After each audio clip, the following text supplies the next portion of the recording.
ప్రశ్నలు గొప్ప సమాధానాలను తెస్తాయి. నేను చైతన్య మీ తెలివితేటలను పరీక్షించి ఒక ప్రశ్న మీకోసం సిద్ధంగా ఉంది. చూద్దాం, మీకు సమాధానం తెలుసా? నేను మాట్లాడను, కానీ భావాన్ని తెలియజేస్తాను. నా రూపాన్ని అందరూ అర్థం చేసుకోలేరు. నన్ను తెలియజేయడానికి శబ్దం అవసరం లేదు. నేనేమిటి? మీకు సమాధానం తెలిస్తే వెంటనే కామెంట్ చేయండి, లేదా ఈ ప్రశ్నకు సంబంధించిన చిన్న క్లూ వీడియో చివరి భాగంలో ఇస్తాను.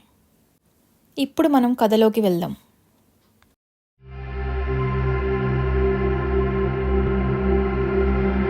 నేను లూనారిస్, చంద్రుని రక్షకుణ్ణి. ఈ రాత్రి మీకు ఓ అద్భుతమైన గాథను చెబుతున్నాను. చంద్రుడి కాంతిలో పరుచుకున్న ఓ రహస్యాన్ని. ఇది ఒక సామాన్యమైన కథ కాదు. ఇది ఒక రక్షకురాలి గాథ. ఇదంతా నైనా అనే అమ్మాయితో మొదలైంది. The Guardian of the moon stone. నైనా ఓ చిన్న పల్లెటూరులో పెరిగిన అమ్మాయే.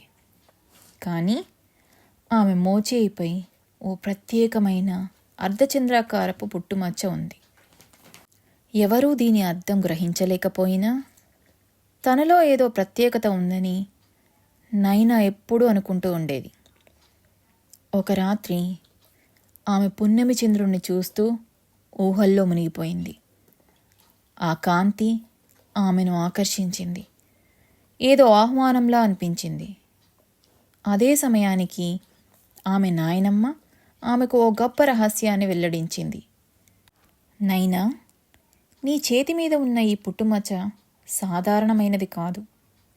నువ్వు మూన్ స్టోన్ రక్షకురాలివి. ఇది వినగానే నైనా ఆశ్చర్యపోయింది. Moon stone?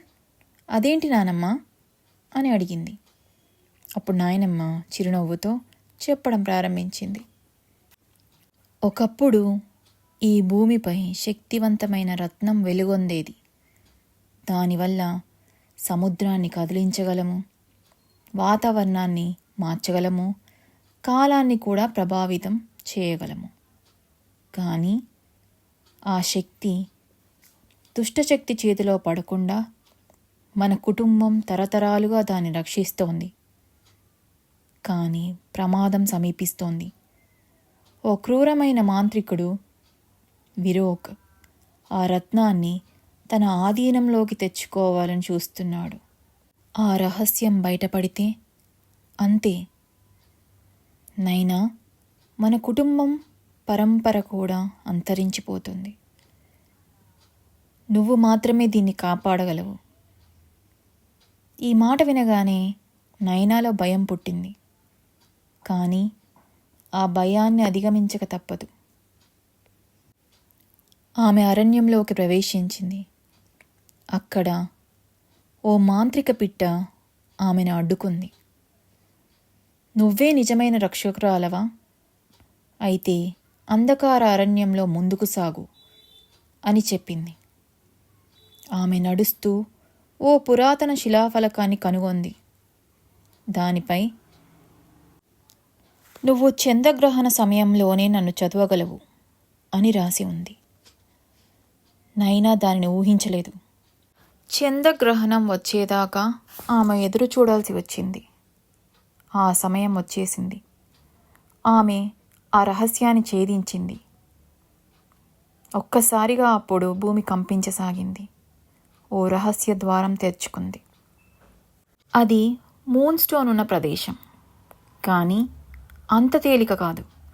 అక్కడ ఒక మాయా ప్రాణి దాని కావలి కాస్తోంది.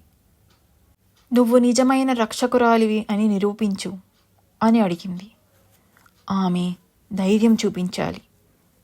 ఆమె జ్ఞానం పరీక్షించబడింది. కానీ చివరికి ఆమె గెలిచింది. మూన్ స్టోన్ ఆమె చేతిలోనికి వచ్చింది. ఆమె దాన్ని తాకగానే ఒక కాంతి వేగంగా వ్యాపించింది. ఆమె శరీరం వెన్నెలలా మెరిసింది. ఆమె చంద్రకాంతి రక్షకురాలిగా మారిపోయింది. కానీ విరోక్ అడ్డంగా వచ్చాడు. నువ్వు గెలవలేవు నైనా, ఇది నాకే చెందాలి అని బిగ్గరగా అరిచాడు. నైనా ఒక్క క్షణం భయపడిపోయింది. కానీ వెంటనే ఆమె తనలో ఉన్న కొత్త బలాన్ని తెలుసుకుంది. మూన్ స్టోన్ గత రక్షకుల ఆత్మలను పిలవగలదు. ఆమె తండ్రితో సహా అనేక మంది రక్షకులు ప్రత్యక్షమయ్యారు. విరోక్ వణికిపోయాడు. వారందరి చేతిలో అతని చివరికి ఓడిపోయాడు. గ్రామం మళ్ళీ ప్రశాంతమైంది.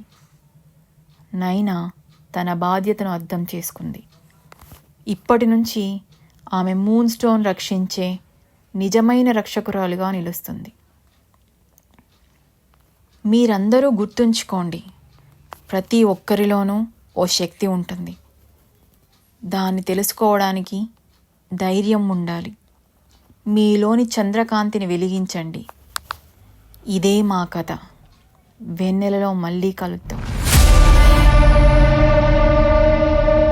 జ్ఞానం అందరికీ ఓ వెలుగురేఖ, కానీ దాన్ని చేరుకోవడం మాత్రమే నిజమైన విజయం. నా ప్రశ్నకు సమాధానం మీకు తెలిసిందా? తెలియని వారికి ప్రశ్నకు సంబంధించిన చిన్న క్లూ ఇస్తాను. నన్ను చూసేవారు భాషకు సంబంధం లేకుండా అర్థం చేసుకుంటారు. జవాబును కామెంట్స్లో చెప్పండి. చూద్దాం మీ తెలివితేటలను.